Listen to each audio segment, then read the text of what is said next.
Presiden Joko Widodo telah menyampaikan pidato kenegaraan di sidang tahunan bersama MPR, DPR, dan DPD dalam rangka HUT ke-77 kemerdekaan RI. Dalam pidatonya, Presiden Jokowi memaparkan sejumlah poin penting diantaranya terkait keberlanjutan proyek Ibu Kota Nusantara, tidak terjadinya polarisasi dan politik identitas pada pemilu 2024 mendatang.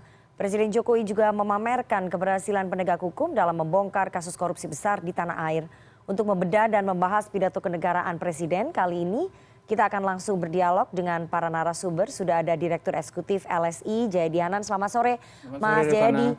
Dan kita menunggu bergabungnya tenaga ahli utama KSP, Sigit Pamungkas. Apakah sudah bergabung? Mas Sigit, tampaknya belum. Saya mau ke Mas Jayadi terlebih dahulu. Mas Jayadi, ada beberapa poin menarik ya yang disampaikan oleh Presiden Jokowi dalam pidato kenegaraan tadi pagi. Kita akan breakdown satu-satu. Kalau kita bahas semuanya akan cukup waktunya. Poin menarik yang pertama ini soal IKN. Jadi ada benang merah yang disampaikan oleh Ketua MPR pertamanya oleh Bambang Susatyo, kemudian oleh Ketua DPR Puan Maharani, dan Presiden Jokowi juga meng-highlight soal IKN. Ketiganya menekankan bahwa keberlangsungan ataupun keberlanjutan IKN ini harus dipastikan. Presiden juga meminta bahwa IKN ini harus dikawal keberlanjutannya. Apakah menurut Mas Jayadi ada kekhawatiran begitu ya dari Presiden bahwa proyek IKN ini akan sulit berlanjut? Mungkin bukan khawatiran untuk sulit berlanjut, tapi pada faktanya IKN itu kan proyek multi-years, multi-period ya. Jadi beberapa, tidak bisa selesai satu periode. Dan dia dimulai di periode Pak Jokowi ini bahkan tidak sampai satu periode ya, hanya beberapa tahun. Kalau dia pembangunannya secara fisik mulai dibangun sekarang, sampai 2024 itu kan cuma 2 atau 3 tahun. Dan jelas tidak mungkin itu selesai.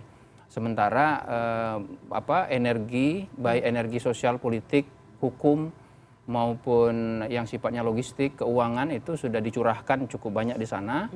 Jadi Presiden menghimbau katakanlah begitu bahwa ini proyek bukan hanya programnya Pak Jokowi, tapi juga program untuk bangsa Indonesia. Karena itu perlu dilanjutkan. Tentu saja kemudian tugas seluruh elit ke depan untuk meyakinkan presiden yang akan datang bahwa itu memang perlu dilanjutkan gitu. Termasuk tadi Pak Jokowi kan juga meng-highlight bahwa apa yang dikerjakan selama ini termasuk IKN itu kan bukan kerja dia sendiri, kira-kira itu kan pesan yang ingin dia sampaikan, menghargai MPR, menghargai DPR, DPD segala macam. Itu yang ingin ditekankan adalah bahwa proyek IKN itu proyek bersama, baik lintas sektor maupun lintas waktu. Jadi karena itu perlu dipastikan bahwa dia harus dilanjutkan. Karena kan ya percuma kalau hanya berhenti di era Pak Jokowi kan dia belum apa-apa. Mungkin 10% atau 20% belum nyampe itu kalau selesai di tahun 2024. Tapi kalau cermin dari pidatonya Pak Jokowi ini, apakah ada kekhawatiran bahwa presiden berikutnya atau pemerintahan berikutnya belum tentu mau menyelesaikan proyek IKN? Karena itu di-highlight berkali-kali. Ya, boleh disebut begitu, tapi bisa juga dibaca dengan cara lain bahwa dia ingin memastikan itu berlanjut. Nah, salah satu cara untuk memastikan berlanjut itu ada upaya kelembagaan yang dilakukan, yaitu dengan PPHN kan, pokok-pokok haluan negara. Itu kan upaya untuk menyiapkan desain kelembagaan atau institusional agar apa yang dilakukan di IKN itu bisa dilanjutkan oleh periode-periode berikutnya secara lebih berkesinambungan. Tapi ya tentu saja presiden itu selain undang-undang dasar, kemudian undang-undang yang terkait dengan pembangunan seperti RPJMN, RPG jangka panjang gitu, itu juga terkait dengan program masing-masing presiden yang dia tawarkan ketika kampanye pemilu kan. Setiap presiden kan punya visi misi 5 tahunan. Nah, tapi saya kira begini, kekhawatiran itu tidak perlu kalau kita menganggap bahwa IKN itu memang kebutuhan bangsa Indonesia. Ya kan? Kalau dia memang kebutuhan bangsa Indonesia, siapapun presidennya pasti akan tunduk pada kebutuhan itu. Artinya apa yang tadi di-highlight oleh Presiden, Presiden masih merasa bahwa bangsa ini tampaknya belum percaya ataupun belum membutuhkan IKN, begitu? Ya, itu ada semacam upaya untuk meyakinkan semua pihak, termasuk pihak elit yang ada di yang menjadi makanya dikatakan audiens ini kerja langsung, bersama. itu kan maka disebut kerja bersama, dan kepada publik bahwa ini proyek yang kita perlukan loh sebagai bangsa, bukan karena Jokowi kepingin gitu kan.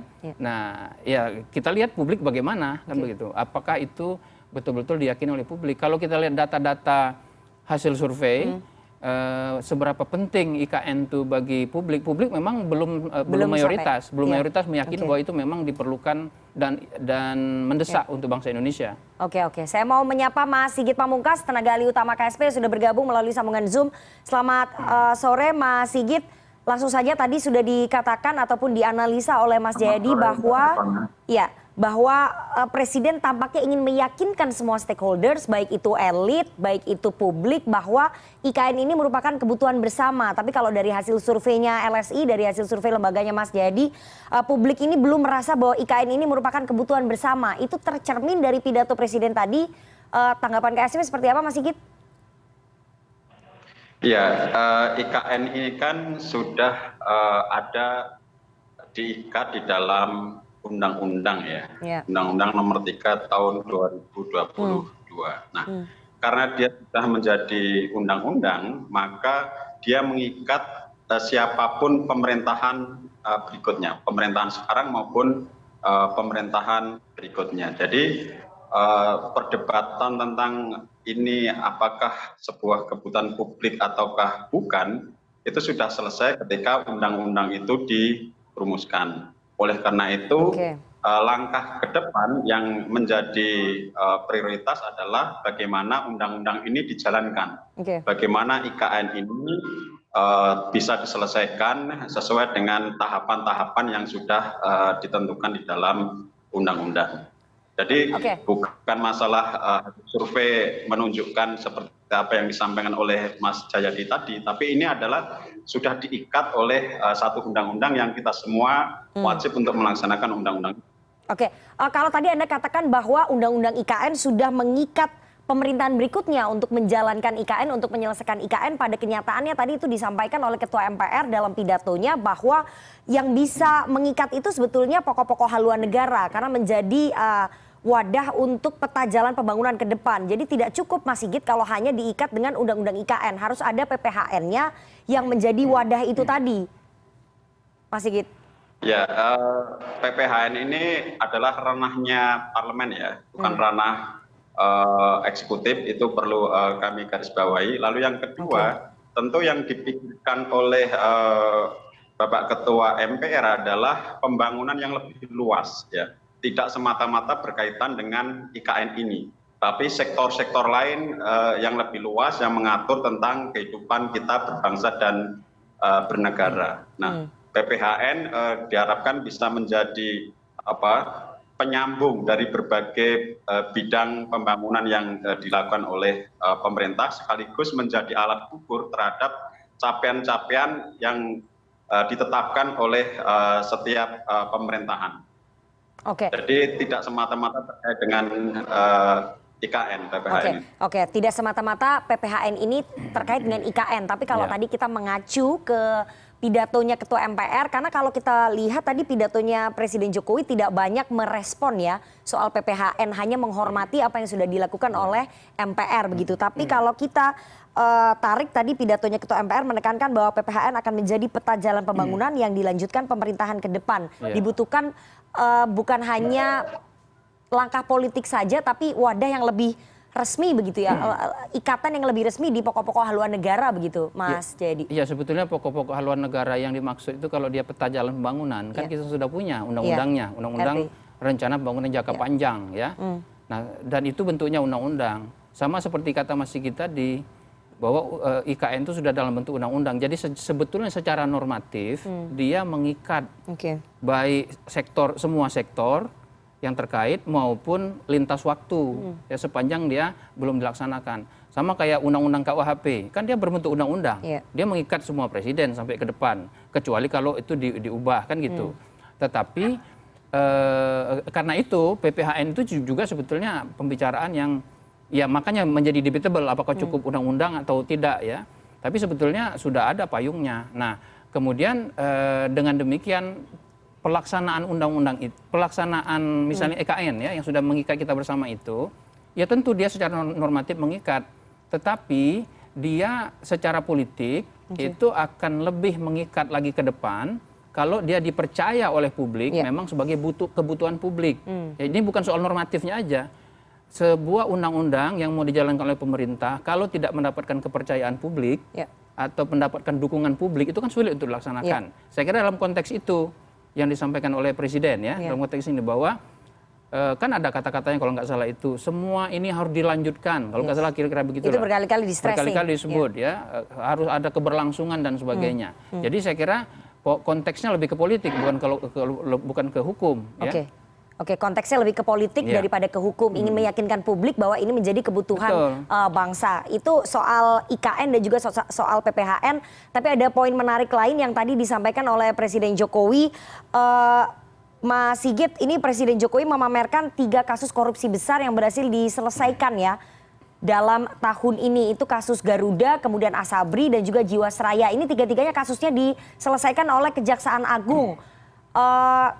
Apakah kemudian artinya Presiden melihat kinerja kejaksaan lebih baik dibandingin penegak hukum yang lainnya, terutama KPK, Mas Sigit? Karena yang dipamerkan hanya kinerjanya kejaksaan ini. Ya, tadi Bapak Presiden menyampaikan mengapresiasi pada semua lembaga penegak hukum dan pemberantasan korupsi ya. Jadi KPK kita Presiden mengapresiasi, kejaksaan Presiden mengapresiasi. Jadi bukan semata-mata karena itu adalah kasus besar. Tapi memang kita harus akui bahwa apa yang disampaikan oleh Presiden dengan yang dilakukan oleh kejaksaan itu adalah sebuah langkah yang besar terkait dengan pemberantasan korupsi. Tentu ini kita harapkan menjadi catatan juga bagi penegak hukum lainnya terkait dengan pemberantasan korupsi untuk bisa melakukan sesuatu yang lebih fundamental, sesuatu yang lebih besar terkait dengan upaya membangun pemerintahan yang bersih. Oke, Presiden juga menyebut soal pemberantasan korupsi yang lain, tapi yang disebutkan kasus besarnya ini yang ditangani oleh Kejaksaan Agung semua, yang ditangani oleh KPK tidak dimention tadi dalam pidato. Mas, jadi dari hasil survei LSI, tingkat kepuasan masyarakat terhadap penegakan hukum dan kasus korupsi pada tahun ini di eranya Presiden Jokowi ini seperti apa sih? Secara umum tingkat kepuasannya itu landai. Cenderung stagnan gitu. Tetapi kalau untuk KPK itu cenderung menurun. Memang dan tingkat kepercayaan kepada KPK itu sekarang sudah jauh di bawah, bahkan di bawah Polri, di bawah Kejaksaan. Nah, sementara yang di-highlight oleh Presiden, yang Kejaksaan tadi memang akhir-akhir ini memang memperoleh apresiasi lebih dari publik. Tingkat kepercayaan kepada kejaksaan itu cenderung meningkat ya di dalam berbagai data survei. Jadi yang disampaikan Presiden itu seolah-olah semacam apresiasi dengan membaca kecenderungan publik. Satu, saya membaca begitu. Yang kedua, itu juga dengan di-highlight itu Presiden yang menunjukkan bahwa menghargai prestasi kejaksaan, tapi sekaligus juga tampaknya memacu terutama KPK. Kan KPK juga disebut. Dan memang di antara berbagai penegak hukum itu KPK, Polri, kemudian pengadilan, mana lagi? Polisi, KPK, Polri, pengadilan, kejaksaan, itu memang saat ini yang lebih menonjol tingkat approval ratingnya di publik kejaksaan. Polri memang sudah mulai mengalami perbaikan, tapi cenderung stagnan dalam beberapa bulan terakhir. Nah, kita nggak tahu dengan kasus yang barusan terjadi ini apakah mengalami penurunan ya Polri. Oke, artinya menjadi concern dari Presiden. Mas Sigit, saya ingin tanya apakah kemudian ini akan menjadi evaluasi bagi KSP dan juga Istana bahwa kinerja KPK ternyata menurun. Presiden tadi berusaha untuk mengapresiasi apa yang sudah dilakukan oleh Kejaksaan dan memacu penegak hukum lainnya untuk bisa bekerja lebih baik lagi. Tapi jangan dijawab dulu Mas Sigit, kita harus jeda. Jangan kemana-mana, tetap bersama kami di CNN Indonesia Newsroom.